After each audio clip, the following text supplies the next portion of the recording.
என்னப்பா நீங்களா? எங்க இவ்வளவு தூரம்? ராஜாவை எப்படி தனியா அனுப்புறது? அவனுக்கு துணையா வந்து. ஆமா, நீங்க இங்க தனியா? துணைக்கு யாரும் இல்லை, அதனால தனியா இருக்கு. எவ்வளவு நேரமா? எத்தனையோ காலமா. கடந்த காலத்தை நினைச்சு யோசனை பண்ணிட்டு இருக்கீங்களா? அந்த நினைவுகளை எல்லாம் எப்படி மறக்கிறதுன்னு முயற்சி பண்ணிட்டு இருக்கேன். நான் வரேன். ஆண்டி சாப்பிட்டு போங்க. ஆண்டி. அப்பா அப்பா, சாதம் பத்தலைன்னா நான் குறைச்சு சாப்பிட்டுக்கிறேன். ஆண்டிய சாப்பிட சொல்லுங்கப்பா. இந்த ஏழை வீட்டுல சாப்பிடுறதுல ஆட்சேபனை இல்லையே. ஏழையா இருந்தாலும் பணக்காரனா இருந்தாலும் வயிறு ஒண்ணுதான். வாங்க சாப்பிடலாம். ராஜா, இந்த பிளேட் யாருக்கு? யாராவது விருந்தாளி வராங்களா? இந்த பிளேட் எங்க அம்மாவுக்கு. ஆனா நீ உட்கார்ல ஆண்டி. உங்க அப்பா என்ன சொல்லுவாரு? இந்த வீட்டுல எல்லாமே என் மகனுடைய இஷ்டம் தான். தாராளமா உட்காரணும். வெல்கம்.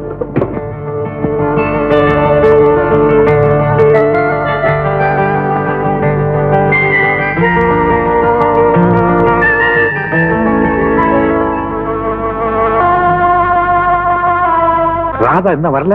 இன்னும் வரல சார். ஆண்டி நீ இங்கே இரு, நான் பீடா வாங்கிட்டு வரேன். கொடுங்க, நான் கழுவுறேன். வேண்டாம். வீட்டுக்கு விருந்தாளியா வந்தவங்க கிட்ட வேலை வாங்குறது அவ்வளவு மரியாதை இல்லை. அவ்வளவு மரியாதை தெரிஞ்சா நான் ஒண்ணு கேட்கிறேன், அதுக்கு பதில் சொல்லுவீங்களா? பதில் சொல்ல முடியாதது எதையும் கேட்காது. கோபி, ராஜாவோட அம்மா யாரு? அவ ஒரு தேவதை. அந்த தேவதையை நீங்க காதலிச்சு கல்யாணம் பண்ணிக்கிட்டீங்களா? இல்ல, அவதான் என்ன காதலிச்சு கல்யாணம் பண்ணிக்கிட்டா. அப்புறம் ஏன் உங்களை விட்டுட்டு போயிட்டா? நான் ஏழேன்னு அவ தெரிஞ்சுக்கிட்டா. இல்ல, நீங்க ரொம்ப நல்லவரு, உத்தமர்னு தெரிஞ்சுக்கிட்டு போயிட்டாளோ என்னமோ. நீ பெரிய புத்திசாலி. என்னை பத்தி ரொம்ப நல்லா தெரிஞ்சு வச்சிருக்க. உங்களை சந்திக்கிறதுக்கு முன்னாடியே உங்களை பத்தி தெரிஞ்சிருந்தா நான் எவ்வளவோ நிம்மதியா இருந்திருப்பேன். என்ன செய்யறது ராதா? சுட்டதுக்கு அப்புறம் தான் நெருப்புன்னு தெரியுது. இந்த கல்யாணத்துல உங்களுக்கு என்ன கிடைச்சது? ரோஜா மாதிரி ராஜா கிடைச்சா, மறக்க முடியாத பல அனுபவங்கள் கிடைச்சது. நான் அதை கேட்கல, எவ்வளவு பணம் கிடைச்சது? பணமா? ஆமா, என்ன கல்யாணம் பண்றதுக்காக 3 லட்சம் வேணும்னு எங்க அப்பாவை நீங்க கேட்கல? என் ஞாபகம் இல்லையா? என் தலையெழுத்து இப்படி மாறினதுக்கு காரணமான உங்க கையெழுத்த நீங்களே பாருங்க. அன்புள்ள ராதாவுக்கு எனக்கு ஏற்கனவே திருமணமாகிவிட்டது. அந்த திருமணத்திலிருந்து நான் விடுபட வேண்டும் என்றால் என் மூத்த மனைவிக்கு 3 லட்சம் ரூபாய் கொடுக்க வேண்டும். நான் உன் தந்தையிடம் கேட்டேன், அவர் மறுத்து விட்டார். நான் உனக்கு தேவை என்றால் பணம் எனக்கு தேவை. உன் பதிலை விரைவாக எழுதி ராமுவிடம் கொடுத்து அனுப்பவும். ராதா, இந்த லெட்டர் ராஜாவோட கால குணப்படுத்துற வரைக்கும் நான் கல்யாணமே பண்ணிக்க மாட்டேன். சொல்லுங்க கோபி, இந்த லெட்டரை நீங்களே எழுதுனீங்க. குழந்தைய பத்தி தாய்க்கோ, தாயை பத்தி குழந்தைக்கோ எப்பவுமே தெரியக்கூடாது. ஏன் கோபி பேச மாட்டேங்கிறீங்க? இந்த லெட்டர் நீங்க எழுதுனே சொல்லுங்க ப்ளீஸ் கோபி. இன்னைக்கு தான் என் வாழ்க்கையிலேயே முதல் தடவையா உண்மையை பேசக்கூடிய சந்தர்ப்பம் எனக்கு கிடைச்சிருக்கு. ஐயா போய் பேசணும். இந்த லெட்டரை நான் தான் எழுதுறேன். நீங்க இவ்வளவு பெரிய மோசக்காரன்னு தெரிஞ்சு கூட உங்களை என்னால மறக்க முடியாம துடிக்கிறேன்னு. நீ இப்பவாவது உண்மையை தெரிஞ்சுக்கிட்டியே, அது என்னுடைய அதிர்ஷ்டம். கோபி, உங்க மனசாட்சிக்கு விரோதம் இல்லாம சொல்லுங்க. நீங்க என்ன காதலிக்கிறீங்க, மனப்பூர்வமா விரும்புறீங்க, உண்மைதானே? இல்ல கோபி, ப்ளீஸ் உண்மையா சொல்லுங்க. உண்மையை தான் சொல்றேன். நீங்க என்ன விரும்பலன்னு ராஜா மேல சத்தியமா சொல்லுங்க. என் மகன் ராஜா மேல சத்தியமா சொல்றேன். என் வாழ்க்கையில் அவனை பெற்ற தாயை தவிர வேற யாரையுமே நான் விரும்புகிறேன்.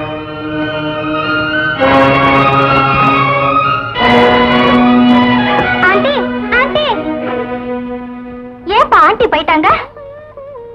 அவங்க நினைச்சா போவாங்க, நினைச்சா வருவாங்க. கமான். Okay okay.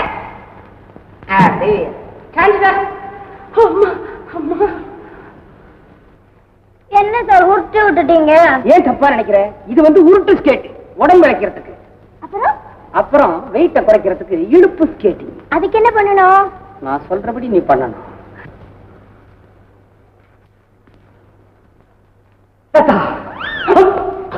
என்ன நீ நண்டுபுடி போடுற?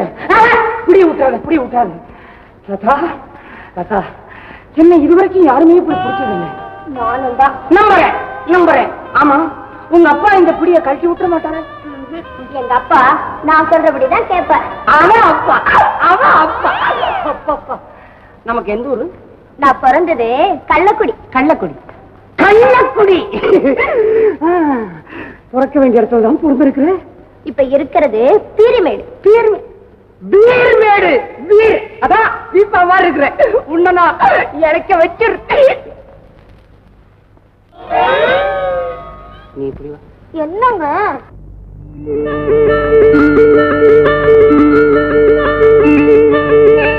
ஆண்டி, எங்க அம்மா இருந்தா எனக்கு இப்படிதானே ஊட்டி விடுவாங்க.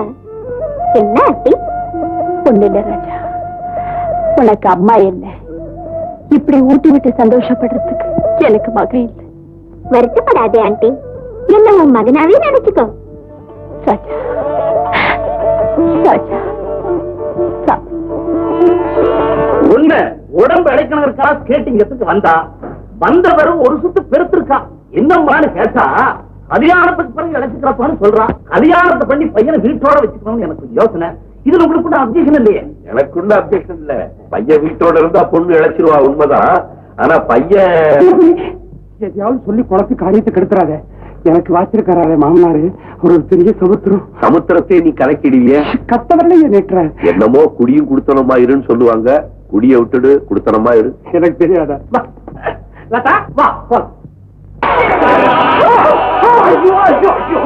இந்த அநியாயம் எங்காவது விட்டுக்கா, கொஞ்சம் பாருங்க. கவலைப்படாதீங்க, ஏதோ சின்ன சிறுசுகள் தெரியாம செஞ்சிருச்சு, இனிமே அப்படி செய்ய மாட்டாங்க. அதுக்குறீங்க யாருக்குமே பிரயோஜனம் இல்லாம அறப்பாட்டு வீணா போச்சுக்கல. குடும்பமே கொடுத்தா போல இருக்கு. காசு அடையாளம் தெரியும். நீங்க வாங்க. எத்தனை வாடி சொல்லிருக்கிறேன், பச்சை குழந்தை மாதிரி கொண்டுறோம் பாட்டுல இருந்து முன்ன பின்ன பத்திரிக்கா தர உங்களுக்கு தெரியும். தாத்தா தாத்தா, குதிரை விளையாட்டு விளையாடுவோமா? குதிரை விளையாட்டா? அப்படின்னா உனக்கு தெரியாது? நீ குதிரை, நான் இளவரசி. அந்த விளையாட்டா? வா.